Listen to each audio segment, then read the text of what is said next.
దశమ భాగము అనగా 10వ భాగము 10% అనేది అర్థము. ప్రారంభ కాలంలో ప్రత్యక్ష గుడారములో యాజకుడు సేవ చేసేవారు. నేటి కాలంలో పాస్టర్స్ దేవుని మందిరాలలో సేవ చేస్తూ ఉన్నారు. దశమ భాగములను దేవునికి ఇవ్వాలని దేవుడు తెలియజేశాడు. ఈ యొక్క దశమ భాగము దేవుని సేవకుడికి హక్కు ఉంటుందండి.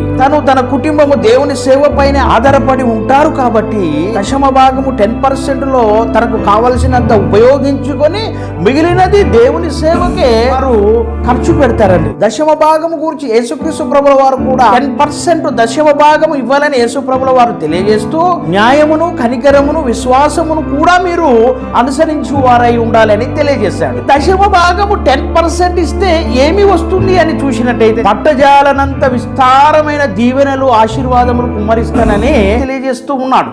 దేవుడే దశమ భాగాలు ఇవ్వమన్నాడు. మాస్టర్స్ దశమ భాగాల గురించి గుర్తు చేస్తారు, తెలియజేస్తారండి.